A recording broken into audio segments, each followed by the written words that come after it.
Hey, everybody, how are you? We are top Northern New Jersey Realtors, and we are going to be diving into some of the questions we know you're asking. I'm Stacy Esser. I'm here with two of the top agents on my team, Kelly Weber and Chris Sapienza. Hello. And let's get to it. Let's help everybody figure out how to win in today's market. We're going to talk about what we think the biggest mistake sellers are making in today's market. Kelly, I'm gonna ask you.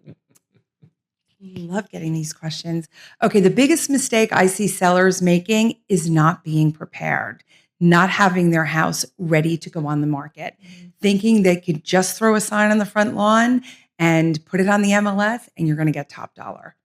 So I would echo that same thing. I think not being prepared is huge, you guys. Even in a competitive market, remember buyers are they're savvy. They know what's going on there.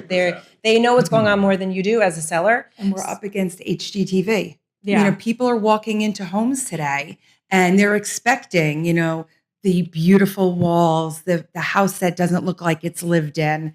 And when they walk into a house that doesn't look like that, immediately value's going down. Value's going down. I do agree. What do you think the top two things that a seller can focus on? Because let's be straight up. Sellers don't want to leave any money on the table and they want to spend as little as they can in getting their houses prepared to go to market, right? Because they're selling.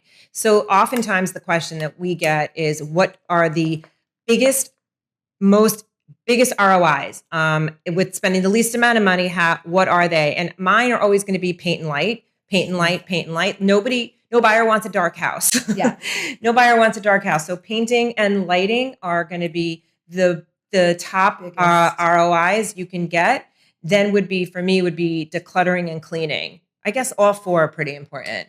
I would only throw in their curb because buyers are they're pulling their mental calculator out the second we pull up to the curb. So if the landscaping's shot, the mailbox is crooked, the house has got moss on it, a gutter's hanging off, they are already making assumptions and deductions. So I think you're absolutely right about light, paint, I would say curb.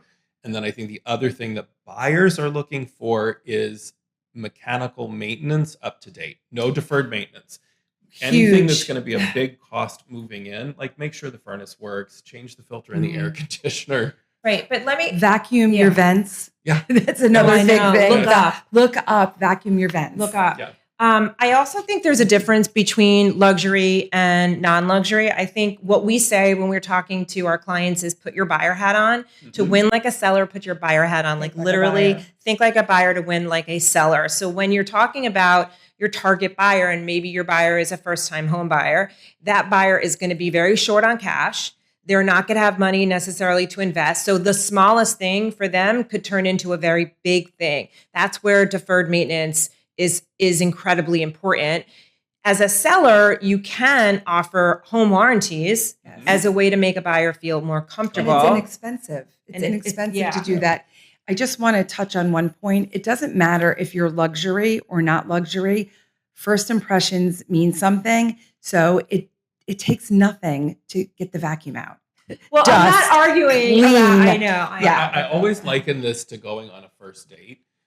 So if you're going to roll up to a first date with a piece of spinach in your teeth and a wrinkly clothes, you done that? And I've not done it, but I've definitely done that is it's that kind of response, like that quick 2 seconds. People have already made up their mind, and they are assuming everything else about that date, that home. It's going to go the same direction. It's going to go the same. Yeah, I mean, our team uses a proprietary method we call value up method, and that is literally all about how to make sure that a buyer feels the emotional connection and that there's a value perception. So for sellers, it's how to maximize value and minimize risk, actually. I do think that there are homeowners that, for instance, will say, well, I don't want to fix everything. So what should I do? I have a house where things aren't working and I'm not going to fix them, but I want to sell. So what does that mean? Hold on. Okay. This question is for Kelly. Wow. Listen, taking over, buddy. What I would say is... Chris, you have some spinach in your teeth. Yeah, by the way. Sorry, I'm just kidding. I would say to a seller, listen, you want to maximize the value of your home. If your furnace is not working, it's going to be a problem. If money is the issue. We have ways to help you with that and work around that and, help you with it and then figure it out at closing. I also think that there's always my suggestion is also this: be transparent. If there's something not working, say it up front. And then as an agent, we will get a cost because buyers typically think things are a lot more money than they are. So if there's something not working in your house, please don't stress about it. If you don't actually want to fix it, if you don't want to go through the process, which we obviously have options for you, just get an estimate on how much it's going to cost, have that estimate available, and say to a buyer, just be very transparent. This isn't working, and here's the estimate. And then make sure when you get the bid that it's on the bid, that this has been disclosed and it's on the bid. That would be the big. That's the way I would say it. Disclose. Honesty is the best policy. And one piece of advice from my perspective to my sellers, and again, working with a lot of buyers, do the pre-inspection. Figure out if there's something wrong with your home before you put it on the market. And then to your point, whether you choose to address it or not, whether you have the finances or not, at least you can be transparent about it so that you are getting a clean offer. Right. Yes. Everyone's expectations are in line, and we're not kind of circling the drain when we find out the furnace doesn't work you knew 3 weeks before you listed the house. Here's another big thing. Do a tank scan. That's the other big thing. Tank and So sewer. it's oil scan. tank and sewer. Oil So tank and right. sewer. Where we live in Bergen County, a lot of the sewer lines are 50, 60 years old. They've reached their life expectancy. Get ahead of that because it will come up in a home inspection. So the seller will say, well, I haven't had any problems. I've had 4 people living here flushing everything down the toilet and I haven't had a problem. So what do you say to that? Yeah. The universe The just second you waited for you to close- say that because Yes. tomorrow you're going to have a backup. That's going to happen. Exactly. We don't have a crystal ball, and there are things like tanks, like sewers that you cannot see with the naked eye. The only way to know is to actually perform the inspection. So, luck is a fickle visitor, and it always leaves.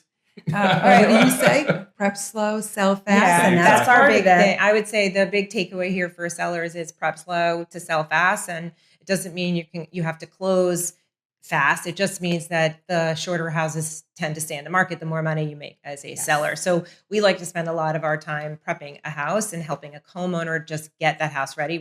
We're very, very hands-on. Sapienza, Kelly Weber, love you guys. We're all part of the SEG team in Northern New Jersey. Thank you for having us. Yes, thank you. Our contact information is below. And when we come back, we're going to be talking about timing. How do you know it's the right time to buy? And how do you know it's the right time to sell? We're going to be addressing that. We're also going to be talking about the number one mistake we see sellers and buyers making. We're going to review all of that. So until next time, happy and healthy. Bye. See you Bye, later. guys.